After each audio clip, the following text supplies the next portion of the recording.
त्या राजकीय बातमीकडे वळतोय। आज दोन्ही पवारांच्या राष्ट्रवादी काँग्रेसचे मेळावे पुण्यामध्ये होत आहेत। त्यात शरद पवारांच्या राष्ट्रवादी काँग्रेसची आणि अजित पवारांच्या राष्ट्रवादी काँग्रेसची आगामी काळातली भूमिका स्पष्ट होणार आहे। त्यातच दोन पवार एकत्र येणार अशी चर्चा सुरू असताना आता मात्र यात सुप्रिया सुळे यांनी ठेवलेल्या स्टेटसमुळे ट्विस्ट निर्माण झालेला आहे। दरम्यान सुप्रिया सुळे यांनी काय स्टेटस ठेवलेला आहे आधी आपण पाहूयात।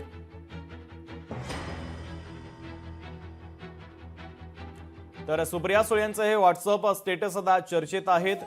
त्यांनी अनोखा संदेश या स्टेटसच्या माध्यमातून दिलेला आहे। तर शरद पवारांना दोन राष्ट्रवादी एकत्र येण्याचा जेव्हा प्रश्न केला तेव्हा शरद पवारांनी चेंडू सुप्रिया सुळेंकडे वळवला होता।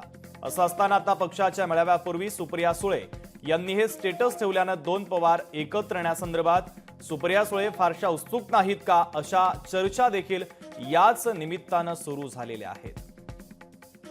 दरम्यान या स्टेटस नंतर सुप्रिया सुळे यांनी एक स्पष्टीकरण देखील दिलेलं आहे। त्यांचं स्पष्टीकरण नेमकं काय आहे तेही आपण पाहूयात।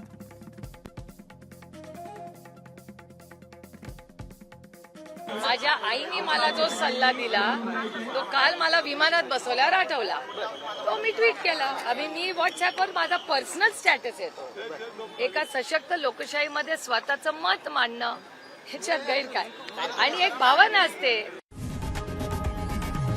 लोकशाही मराठी ऐका, पहा, जागरूक रहा।